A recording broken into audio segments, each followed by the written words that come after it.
Hello. तो क्या हाल है आप सबका।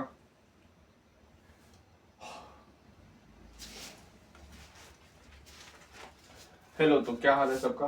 तो आज हम लोग क्या बात करने वाले हैं, जैसे आज हम लोग बात करने वाले हैं दक्षिण भारत इतिहास।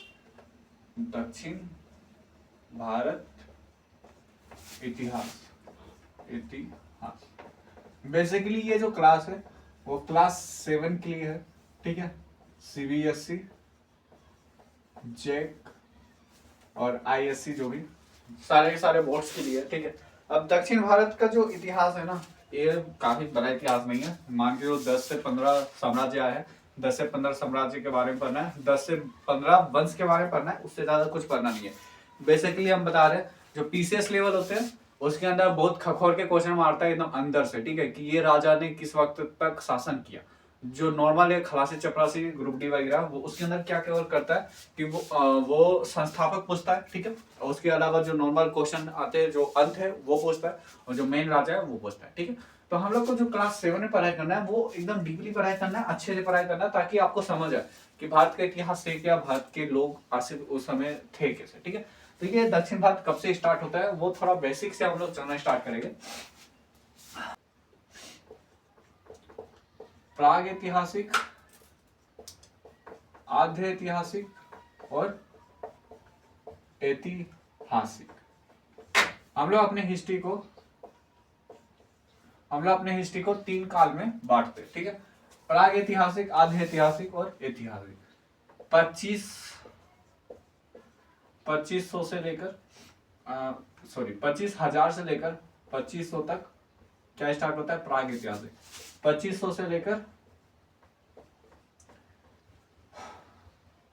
1750 तक क्या स्टार्ट होता है, आधे ऐतिहासिक। इसके अंदर आते हैं पाषाण काल, इसके अंदर आते हैं सिंधु सभ्यता। ठीक, और इसके अंदर आते हैं सिंधु सभ्यता के बाद जैसे वैदिक। ठीक है, वैदिक के बाद आया महाजनपद। महाजनपद पे कितने वंश, 7 वंश। 7 वंश के बाद आईएसपी के, इंडो ग्रीक, शक, पल्लव, कुषाण। ठीक है, ये 4 वंश आए। 4 वंश ने भारत पर आक्रमण किया। ये बाहर से लोग आए थे, इसलिए इसको क्या कहते हैं, अलग से पढ़ते हैं हम लोग, आईएसपी करके पढ़ाई करते हैं। ठीक है, ये जनपद है, 7 जनपद आए, 7 वंश आए। ठीक है, उसके अलावा कौन आए, उसके अलावा जब कुषाण खत्म हुए तो कुषाण के साथ क्या है, गुप्त वंश आए। ठीक है, और गुप्त वंश के साथ कौन आए, गुप्त वंश जब खत्म हुआ तो क्या आया, वर्धन वंश आया। ये जो वर्धन वंश कब खत्म हुआ, ये वंश खत्म हुआ 600 एडी। 600 एडी बोले, एडी। ठीक है, 600 एडी में ये वंश खत्म हुआ। तो ये पूरा का पूरा एक सिनेरियो हम बना लिया आपको कि पुराने टाइम पे किस तरह से इतिहास स्टार्ट होता है। पाषाण काल, पाषाण काल हो गया। ठीक है, पाषाण काल, उसके बाद सिंधु सभ्यता। सभ्यता लिख ही देते हैं वरना तुम लोग, सभ्यता, सिंधु सभ्यता। सभ्यता खत्म होने के बाद वैदिक काल स्टार्ट हुआ। वैदिक काल खत्म होने के बाद महाजनपद काल स्टार्ट हुआ, 7 के 7 वंश थे। और उसके बाद आईएसपी के गुप्त वर्धन स्टार्ट हुआ।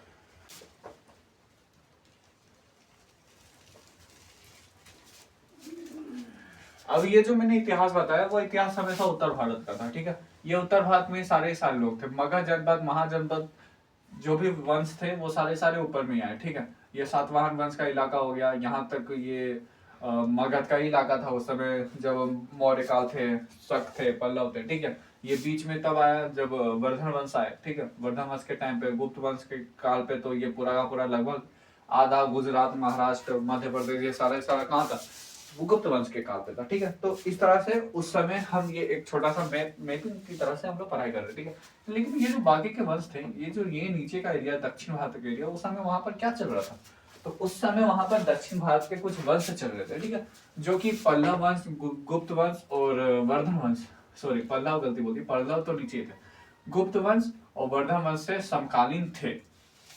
ठीक है, वो एक्चुअली मौर्य वंश से भी समकालीन थे, लेकिन वो सब आपको क्लास 6 में पढ़ना है, तो उसके बारे में ज्यादा डिटेल नहीं जाते। दक्षिण भारत में बात करते हैं। दक्षिण भारत में जो हम लोग का इतिहास स्टार्ट होता है वो पहली 1वीं सदी से स्टार्ट होता है। ठीक है, पहली सदी से ही स्टार्ट होता है। इसके अंदर बहुत सारी चीजें रखी गई है। सबसे पहले ना संगम काल कहते हैं हम इसको, संगम काल। संगम काल क्या था? बेसिकली एक संगम था, वहां पर दक्षिण भारत के छोटे छोटे राजाओं को बुलाया गया और छोटे छोटे राजाओं के साथ उन्होंने बैठक किया। ठीक है, देखो कोई भी जगह ऐसा नहीं है कि अचानक से वो जगह बना हो। ठीक है, जैसे न्यूजीलैंड अचानक से बना, ठीक है, लेकिन बाकी तो भारत तो बहुत पहले से था। ठीक है, श्री राम भी भारत में थे उस समय। श्री राम के जो यदुवंशी बोलते हैं ना, शायद सूर्यवंशी या यदुवंशी, ये दो नाम है। तो ये दो में से उस समय वो वंश था। ठीक है, शायद उसके अंदर 85-86 राजा आए थे। तो वंश तो बहुत सारे आते गए। हर एक वंश को अगर हम लोग 5000 साल, 6000 साल, 10,000 साल से पढ़ना स्टार्ट करें तो वो कोई भी सिलेबस कंप्लीट कभी नहीं होगा। ठीक है, तो उस तरह दक्षिण भारत में उस समय भी राजा थे। ठीक है, छोटे छोटे तौर पर राजा थे। वो अपने एक एरिया पे रहते थे, वहां पर टैक्स कलेक्ट करते थे और क्या करते थे, वहां पर शासन करते थे। तो उस समय भी बहुत सारे राजा दक्षिण भारत में थे, लेकिन जो मेन राजा उभरे केवल हमें उसी के बारे में पढ़ाई करना है। ठीक है, मान के जैसे रांची के अंदर नागवंशी शासक है, जिसके बारे में आपने 99% नहीं जानते होंगे कि नागवंशी शासक है। उधर पिठोरिया में जाओगे तो पता चलेगा कि नागवंशी शासक क्या थे। तो ऐसे ही संगम काल में उस समय भी दक्षिण भारत में बहुत सारे शासक थे। ठीक है, हमको लग रहा है चश्मा में ये लग गया मेरा, हाँ लग तो गया था, अब हटा, हाँ अब हटा। तो संगम काल में 3 संगम हुए। ठीक है, 3 संगम हुए। संगम, और संगम का मतलब क्या होता है? बैठक। ठीक है, पहला संगम दक्षिणी मदुरै, इसकी अध्यक्ष कौन थे? अगस्त ऋषि। अगस्त ऋषि। ठीक है, और इसमें कितने राजा थे? 89 राजाओं ने भाग लिया। इसके अंदर देखो कोई भी संगम होता है ना, तो उसके अंदर साथ में बैठेंगे ना, तो आपस में वो लोग फुल एकदम बात करते थे, क्या हाल है भाई, अपना राज्य कैसा चल रहा है, बढ़िया, तुम्हारा बताओ। तो यही सब राजा आपस में बैठते थे। ठीक है, तो हम लोग आपस में बात करते हैं, एक काम करते हैं ना, अपने बारे में लिखना स्टार्ट करते हैं। ठीक है, अपने बारे में लिखेगा, अपने बारे में लोगों को समझाएगा आखिर हम लोग क्या है। ठीक है, तो उस समय बहुत सारी बुक्स लिखी गई थी, लेकिन बुक्स ऐसी लिखी गई ना, दक्षिण मधुरै एक कहानी हम बताएंगे आगे, आज क्या तो कल बता देंगे। एक दक्षिण मधुरै की एक कहानी है जिसके अंदर वो दक्षिण मधुरै डूब गया था, और जैसे दक्षिण मधुरै डूबा उसके अंदर जितनी किताबें थी वो डूब गई। अब समुद्र के घुसी हो गए, मछली खा गए हुए, तो इसके अंदर बहुत सारी किताबें लिखी गई थी, लेकिन वो किताबों को पढ़ा जा नहीं सका। ठीक है, इसके बाद ये हुआ कपाटपुरम। हाँ, इसकी अध्यक्षता किया तोलका पीयम।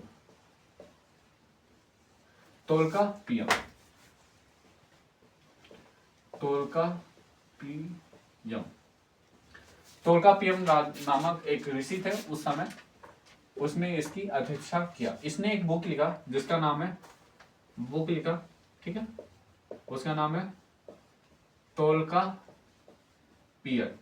ठीक है, इसके अंदर कितने राजा थे?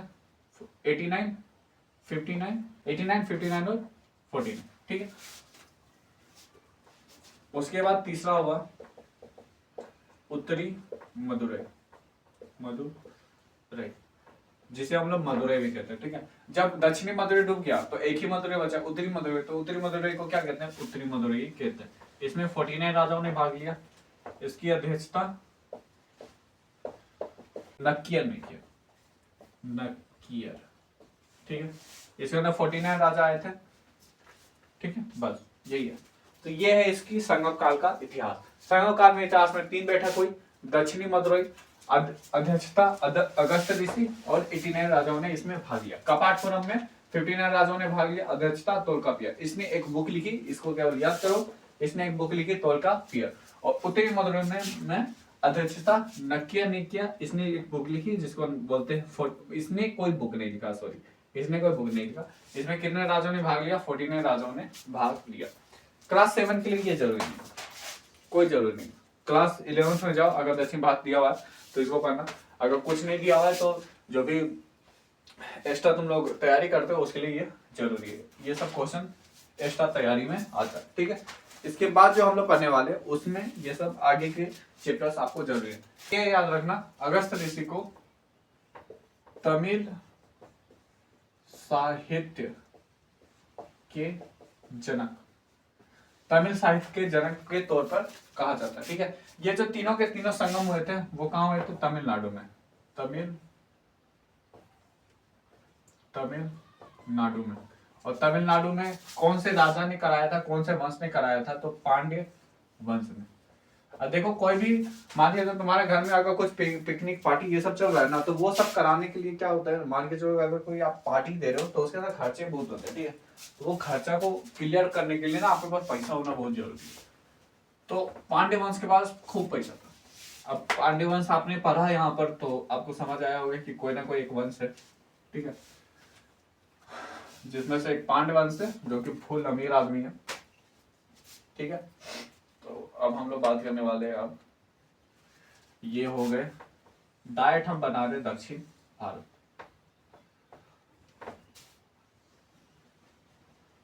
ठीक है, ये हो गया दक्षिण भारत। ये वाला एरिया आता है केरल, ये वाला आता है तमिलनाडु। ठीक है, ये थोड़ा सा एरिया दे दिया।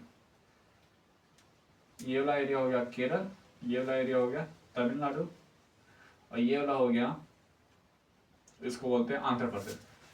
ठीक है, ये लिखने का याद नहीं है, ये याद करो। इसको बोलते हैं चेर वंश,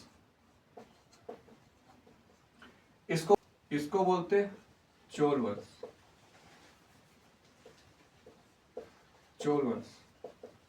और इसको बोलते हैं मांड्य वंश, पांड्य वंश।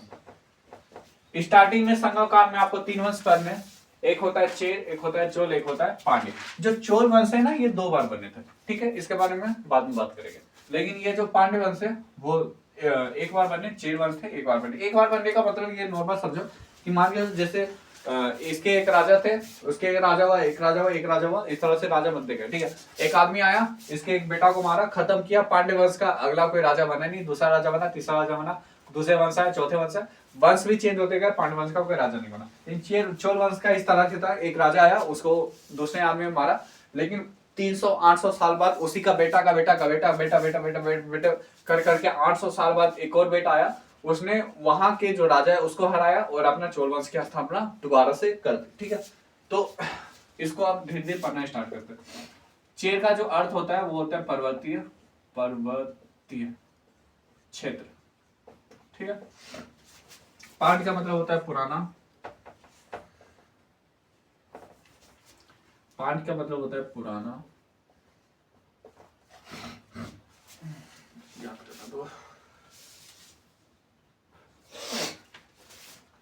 देश, पुराना देश।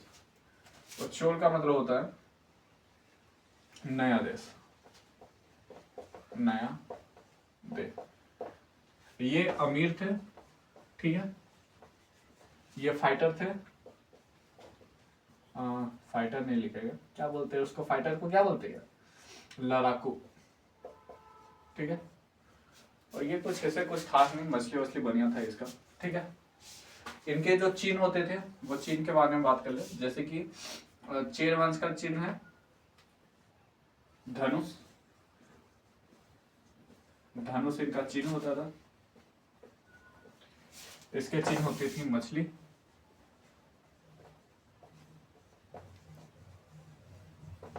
इसका चिन्ह होते थे बाघ। ठीक है, बाघ से। ठीक है, तो ये आपको एक जो सिनेरियो है वो आपको समझ आया होगा। ये आंध्र प्रदेश में, ये तमिलनाडु में, वो केरल। ठीक है, ये वंश थे। उसके अलावा यहाँ पर क्या क्या हुआ देखो समझो। कैपिटल, इसकी कैपिटल थी कराल, इसकी कैपिटल थी, इसकी कैपिटल थी मदुरई, इसकी कैपिटल थी उदयपुर, इसकी कैपिटल थी उदयपुर। कराल, मदुरई और उदयपुर। ठीक है, अब इसके अंदर कई राजा आए, तो राजा के बारे में बताना स्टार्ट करते हैं। यहां पर आए 2 राजा और यहां पर आए 3 राजा।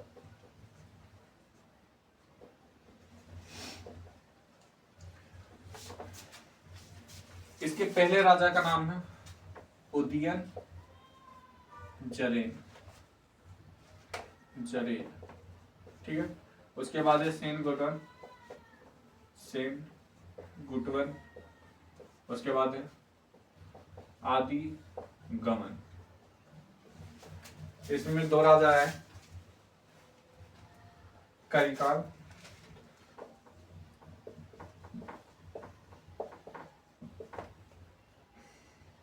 और पेरू नर कल्ली, करिकाल और पेरू नर कल्ली, ठीक है। इसके अंदर भी दो राजा है पांड्य वंश में। पहला राजा का नाम नेडियोर और नेडुचलिया, नेडियोर, नेडियोर, और दूसरे राजा का नाम नेडुचेलिया। अब इसके अंदर एक कुछ बातें याद रखनी है, ठीक है। जैसे चोल वंश बहुत ज्यादा प्रभावी राजा थे, ठीक है। इसने कुछ नहीं किया, इसने कुछ नहीं किया, लेकिन जो करिकाल था वो बहुत प्रतापी राजा था, ठीक है। एक करिकाल ने क्या किया ना, गया श्रीलंका, ठीक है। श्रीलंका में गया, वहां पर गया, मजदूर लोग को बोला कि मजदूर एक काम करो, मेरा यहाँ पर हम सोचे ना कि अपना एक इलाका है, बहुत बढ़िया सा नदी वदी बहती है, नदी का नाम क्या है, कावेरी नदी, कावेरी नदी बहती है, वहां पर एक बांध वाध बनाना है, तो थोड़ा हेल्प कर देगा तो बहुत अच्छा रहेगा, ठीक है। तो उन लोग बोला कि यार ऐसे हेल्प तो कर दे, लेकिन पैसा वैसा अच्छा देगा ना। तो बोला पैसा नहीं देगा यार, इतना इतना प्रतापी राजा है, पैसा दे के क्या करेगा।